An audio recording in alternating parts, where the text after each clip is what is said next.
पिद्दा और पिद्दी। मोहम्मद शाहद गफूर। पंजाब की लोक कहानी। एक था पिद्दा, एक छोटी खुश आवाज़ चिड़िया, और एक थी पिद्दी। उन दोनों ने तिनका तिनका इकट्ठा करके बड़ी मेहनत से शीशम के दरख्त पर घोंसला बनाया। घोंसले में अंडे दिए। चंद ही दिनों के बाद अंडों से बच्चे निकल आए। एक रोज़ एक हाथी आया।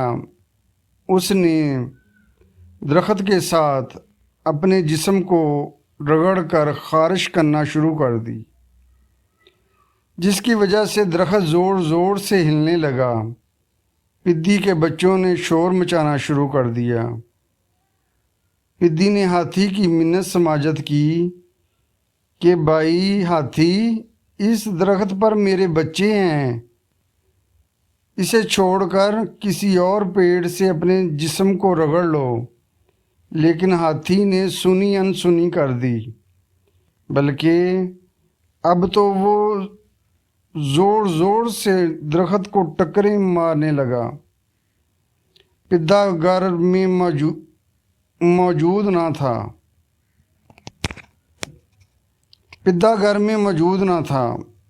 जब शाम को पिद्दा घर वापस आया तो पिद्दी ने पिद्दे के आगे खाना रखा और हाथी की खारिश करने वाली तमाम बात बता दी। पिद्दे ने कहा, भलिए लोके, आज जाने दो। आजकल हाथी आज जाने दो। अगर कल हाथी फिर उस दरख्त से खारिश करेगा तो मुझे बताना। भलिए लोके, आज जाने दो। अगर कल हाथी फिर इस दरख्त से खारिश करेगा तो मुझे बताना।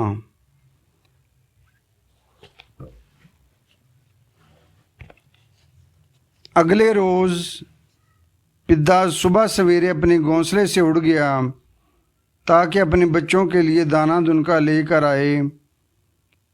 पिद्दे के जाने के बाद हाथी जंगल में सैर करता करता उसी दरख्त के पास आ गया और फिर उससे खारिश करना शुरू कर दी।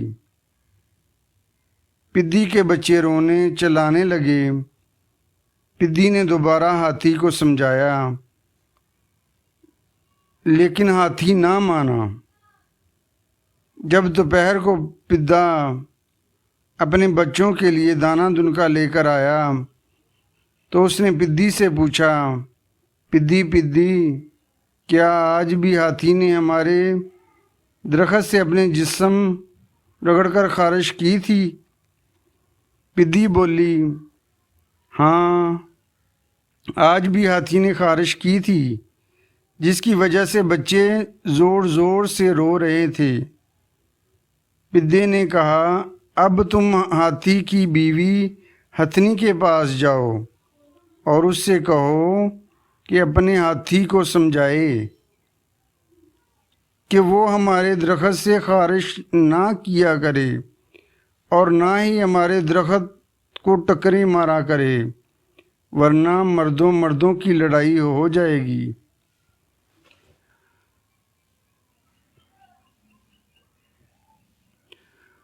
हथनी ने पिद्दी की बात को एक कान से सुना और दूसरे कान से निकाल दिया और बोली, क्या पिद्दी का शोरबा, जाओ जो मर्जी कर लो, जो बिगाड़ना है बिगाड़ लो।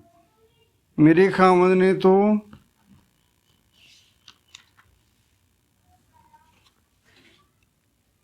इसी दरख्त के साथ खारिश करनी है। पिद्दी ने दोबारा हथनी को समझाने की कोशिश की, लेकिन वो फिर बोली, अपनी औकात न भूलो, पिद्दी से पिद्दम शाह न बन गई हो, पिद्दी से पिद्दम शाह बन गई हो।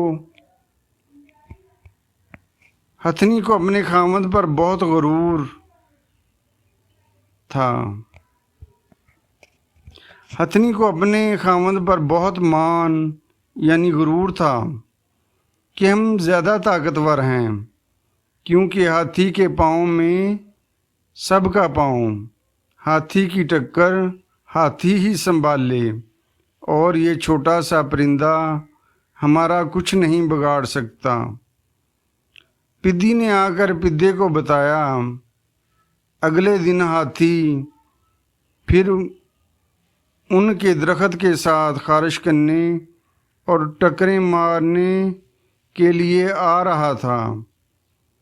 पिद्दा हाथी के करीब घास पर जाकर बैठ गया और आहिस्ता आहिस्ता चलते हुए उड़कर हाथी की सूंड में दाखिल हो गया। सूंड के ज़रिए हाथी के दिमाग में पहुंच गया। अब पिद्दे ने आओ देखा ना ताओ, हाथी के दिमाग में चूंचे मारना शुरू कर दी। हाथी ज़मीन पर लोट पोट हो गया। वो कह रहा था, मुझे बचाओ, मुझे बचाओ, मैं मर जाऊंगा। पिद्दी उड़कर हथनी के पास गई और कहा, हथनी हथनी, अब आकर देख लो, मर्दों मर्दों की लड़ाई हो रही है। तुम्हारा हाथी ज़मीन पर लेटा तड़प रहा है और रो रहा है और कह रहा है, मुझे बचाओ, मुझे बचाओ। जब हथनी ने ये बात सुनी तो वो दौड़ी दौड़ी हाथी के पास आई। जिस तरह पिद्दी ने बताया था, हाथी को वैसा ही पाया। हथनी ने हाथी से पूछा, तुम्हें क्या हुआ जो यूं ज़मीन पर लेटे तड़प रहे हो?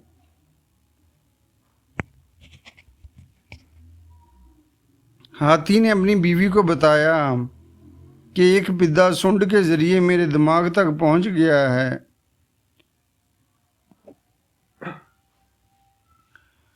और अब वो मेरे दिमाग पर चूंचे मार रहा है, जिससे मुझे बहुत तकलीफ़ होती है। खुदा के लिए कुछ करो, वरना मैं मर जाऊंगा। हथनी ने पिद्दी की बहुत मिन्नत समाजत की। बहन पिद्दी, मुझे और मेरे हाथी को माफ़ कर दो। अब हम कभी तुम्हारे दरख्त के करीब से भी नहीं गुजरेंगे। पिद्दी ने कहा, मैंने तुम्हें कहा नहीं था कि अपने खामद हाथी को समझा लो, लेकिन तुमने मेरी एक बात न मानी। अब जो होगा देखा जाएगा। पिद्दा चूंच मारता तो हाथी लोट पोट हो जाता और कहता, हाय मैं मर गया, हाय मैं मर गया। हथनी ने रो रो कर, बहन पिद्दी, मैं गलती पर थी, मुझे माफ़ कर दो, और अपने पिद्दे से कहो कि वो सूंड से बाहर आ जाए। अब हम कभी तुम्हें तंग नहीं करेंगे।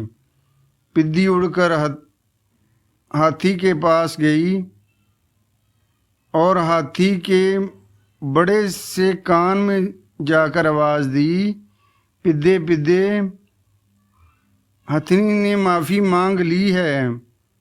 अब हम दोनों औरतों में सुलह हो गई है।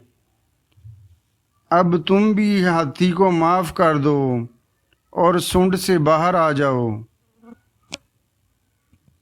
जब पिद्दे ने ये आवाज़ सुनी तो उसने भी हाथी को माफ़ कर दिया और उसकी सूंड से बाहर निकल आया। हाथी बिल्कुल ठीक हो गया। हथनी ने पिद्दी और पिद्दे का बहुत बहुत शुक्रिया अदा किया और अपने हाथी को लेकर वहाँ से अपने घर आ गई। इसके बाद फिर कभी हाथी ने पिद्दे और पिद्दी के घोंसले वाले दरख्त की तरफ रुख ना किया।